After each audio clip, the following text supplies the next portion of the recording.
So, Geraint, we're back. There's been a bit of excitement in particle physics lately about something called the muon and a quantity called G minus 2, which it doesn't sound super exciting, but there's a lot of physicists quite excited about it. What's going on?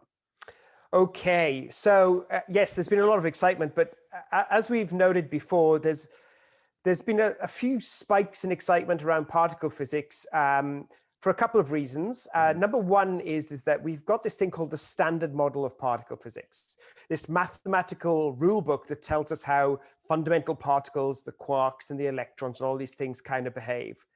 And it works really, really well. When we want to predict what's going to be produced at the Large Hadron Collider, we can use the standard model. Calculations can be kind of complex, but it works, and it's quite amazing that it does work.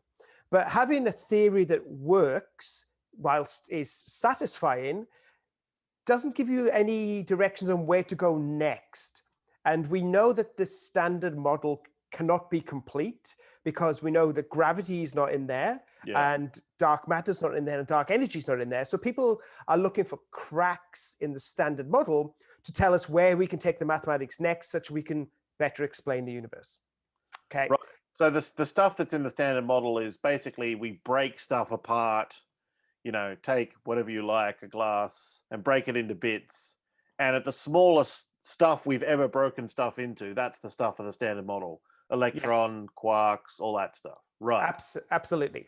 So one of the most studied particles in the standard model is the electron, right? It's a very common particle. It orbits every single atom in your body and in the universe, etc. You have electrons buzzing around. And we know a lot about electrons, right? They have very small mass. We also know that they are charged. Okay, they're electrically charged. And we also know that they spin. So they have this quantized thing called spin. So every electron spins at exactly the same rate. And so when we look at the mathematics, all electrons can be basically described by one set of equations for the electron. Yeah. Okay? So it's not like this electron spins quickly, that one spins slowly. They all spin exactly the same. Right.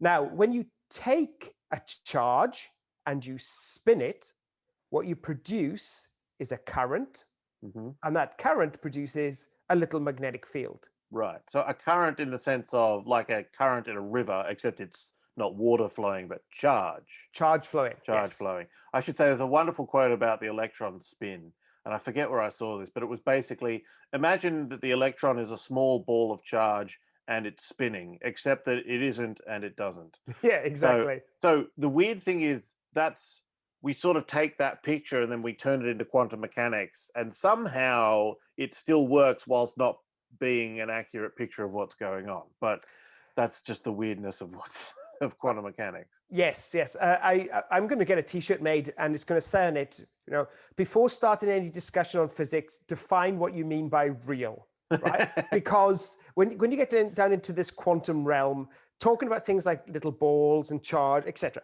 it's a lot messier than that. Yeah. But all right. Okay, let's get back to the electron. At the very least, we can measure things about the electron. We can.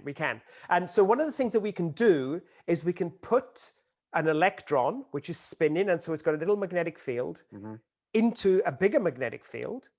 And what that does is it causes the spin axis of the electron to precess.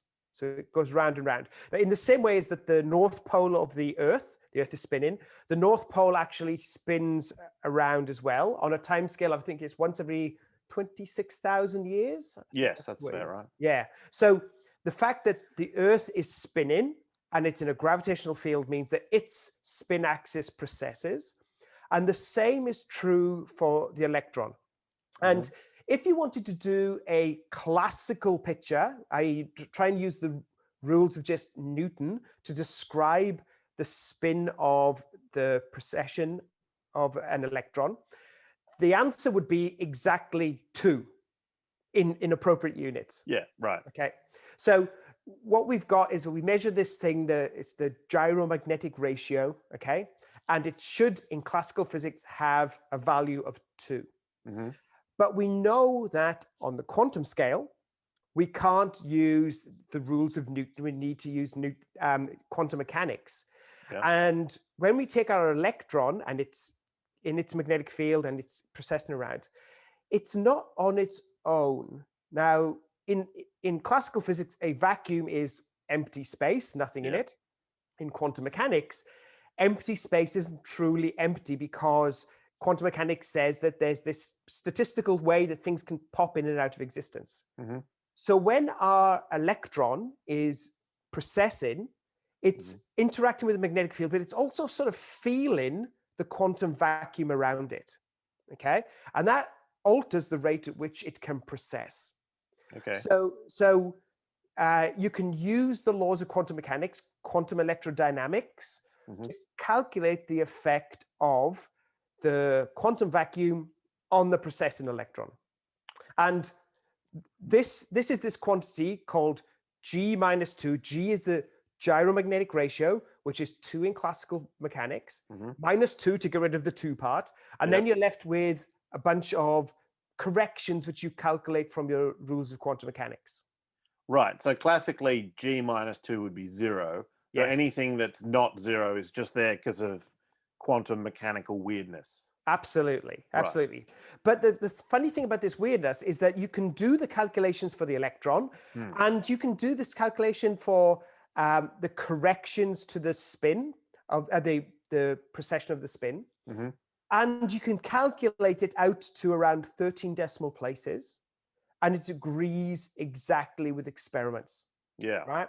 Now, this is astounding. This is actually the most successful prediction in all of physics.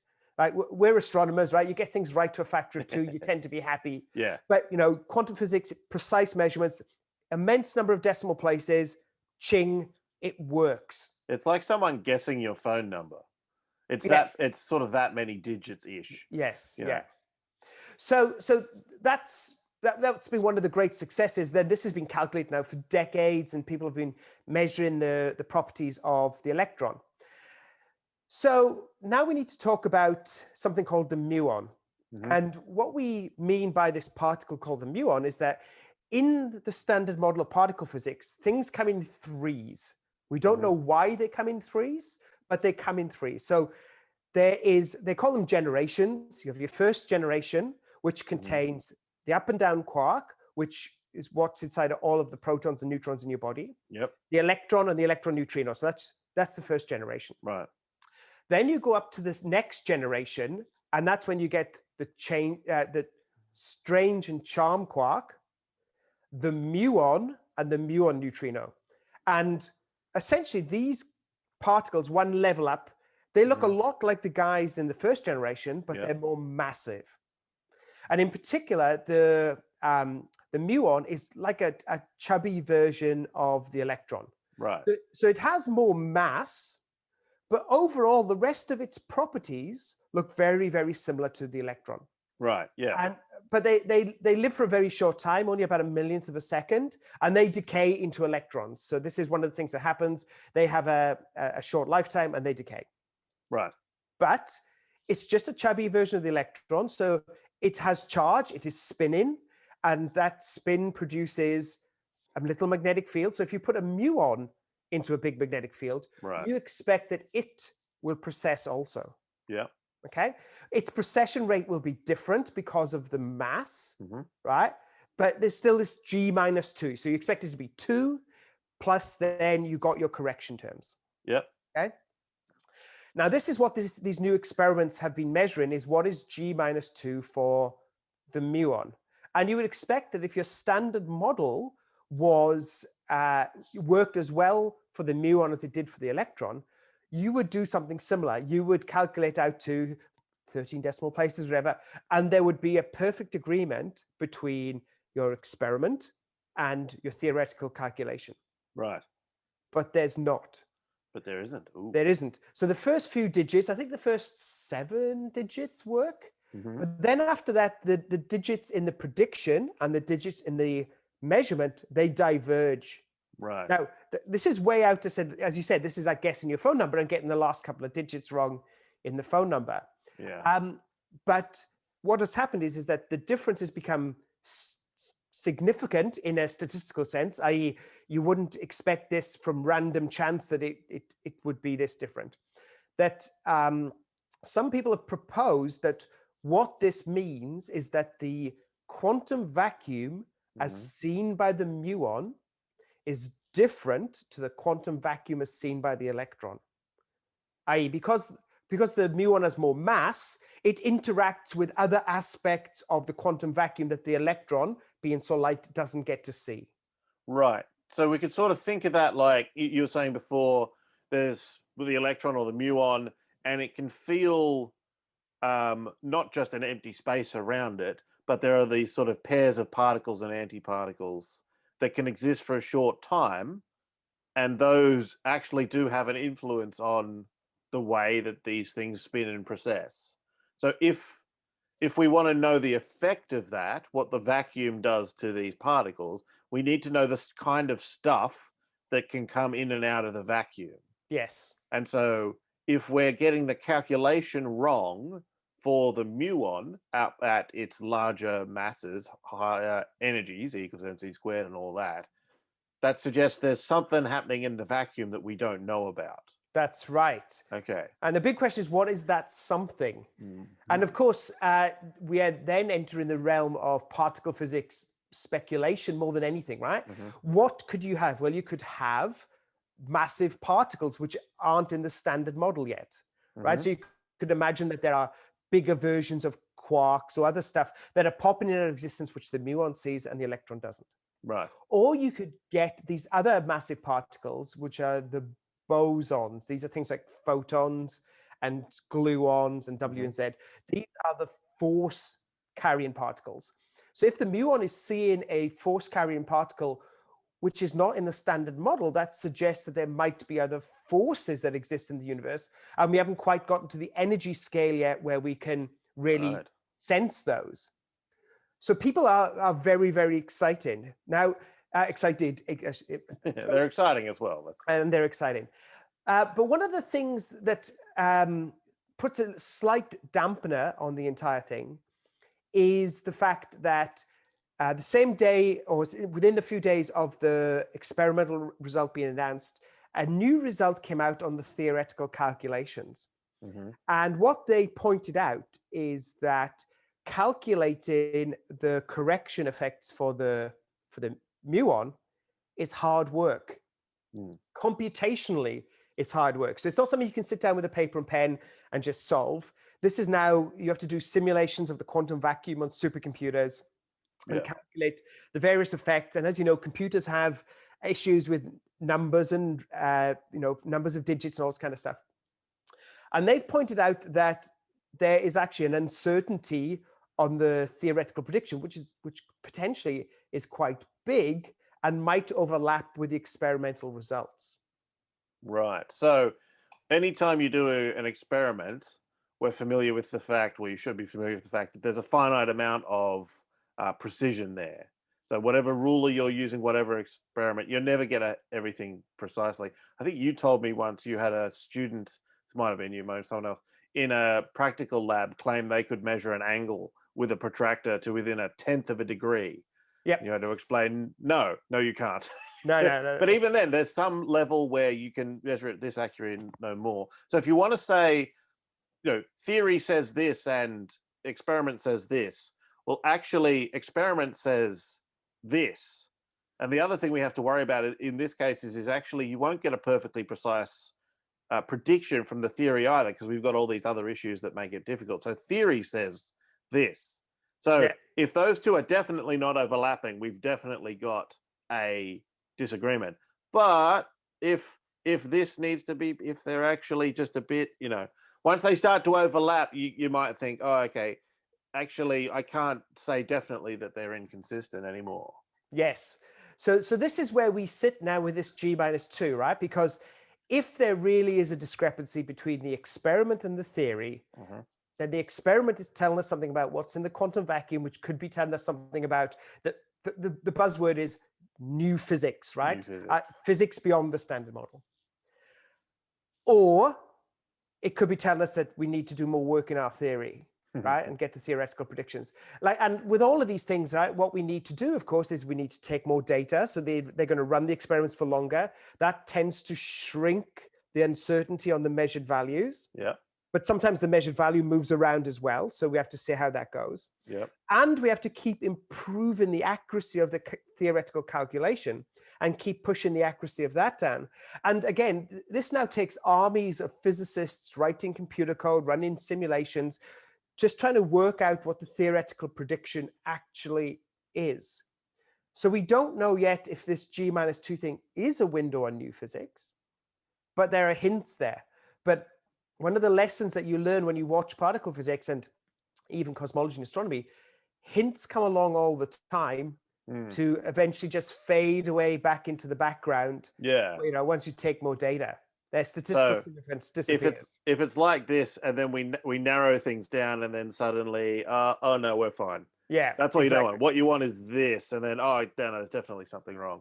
Yes, exactly. One of the reasons why this is such an interesting problem, if you're a theorist, a theory kind of person in particle physics, why this is such an interesting little problem is you have to find a way. Suppose it is the case that theory and observation are disagreeing here.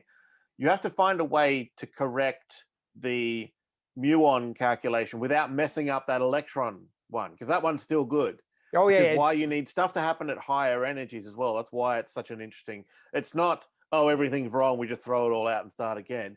The fact we got the electron one right says there's something right about this framework of quantum field theory, as weird as it looks, but there's just there's a piece missing rather than a completely start from scratch again. And actually, you see this in a lot of, I see it in cosmology all the time, people trying to work with models of gravity. How do I modify gravity so it's no longer Einstein's picture of general relativity? I want to modify the equations, but you better make bloody well sure that gravity still works in the solar system, right? Yes. Yeah. So yeah. You can add as many correction terms as you like to explain, or maybe this explains dark matter. But when you get to solar system scale, it better look like, GMM over R squared. Yeah. And what you find is that some physicists go to extraordinary lengths to come up with essentially mechanisms to hide corrections which are apparent on the large scale from the small scale universe. So that there are things like chameleon fields and things like that, right? So that essentially things look fine in the regime that we know that they work in, but they can do magical things on other scales. Yeah. So, it is that journey of theoretical physics, but it's also a good lesson, right? I mean, we've spoken about this before. You propose your theories, but you have to ensure that you don't then break your predictions for all the other stuff that we've observed. So interesting time. So when can we expect more information? We're all just waiting with bated breath for more experiments, more theory? Well, the experiments are still taking data, right? And as you know, when you run a particle physics experiment, the data gets spat out, but that data, when it first comes in, is only a starting point, and then you've got to go through. Some people worry that it's like data manipulation more than anything, but you've got to process your data to extract your signal, right? So the data that comes in has got lots of stuff in it. You've got to iron out the effects of the actual experiment itself, and you've got to remove the sort of everyday things that are going on, other particle decays, to find the signal that you're interested in. Yeah. So there's an entire framework that you need to work in, which allows you to pull out the signal. And that takes time. Going from your data to the signal takes time and processing and all that kind of things. Yeah. So it's slightly easy for us. I mean, as astronomers, the easiest case, even for me as a theorist, things like you have a detector which is supposed to detect light. Okay, are all parts of the detector detecting equally, like with equal sensitivity? And so you point your telescope just at a blank wall and just take a flat field, as it's called, and then if everything was working perfectly, that would be just completely flat, completely uniform image, and it's always not. And so you have to then correct that. So it would be ridiculous to not do that sort of correction when you have that sort of information. But that's the sort of thing that at least astronomers mean when they say we've got to process the data. Yeah, that's right. So I've worked with a big camera, the dark energy survey camera, or DECAM, on the 4-meter telescope in Chile. And that's got, I don't know, 70 CCD chips, right? So these are, like 1,000 pixels by 2,000 pixels per chip. Mm-hmm. And when you look at a raw image, you can see that every single one of those chips has a different sensitivity. Yeah. And you've got to take that into account. And it's a similar thing with, let's not get into climate science wars, but people that accuse climate scientists of manipulating data, right? What they don't realize is that when you get numbers from a satellite or you get numbers from an experiment, you do have to take the details of the experiment into account to extract the signal that you need. Yeah. And this is why, even if we made data generally available to public, and I'm happy for people to do that, step one is always, how do I fix up the sensitivities of my detectors or their response as a function of wavelength, blah, blah, blah, blah. There's a whole bunch of these things. And it's a huge aspect of astronomical science, particle physics science, any science where you've got equipment, right? Yeah, it's one of the reasons why we want experiments and observations to be repeated with a different instrument, with a different set of things that need to be subtracted away and dealt with and analyzed. And if those two or more see the same picture at the end of the day, then you think, okay, that's consistent with, we've actually measured something out there. Whereas if they don't, then each of them's got some, or at least one of them's got some systematic issues. Anyway, all very interesting. We'll keep an eye out for G minus 2 for the muon, and we'll keep people updated if anything happens. Sounds good.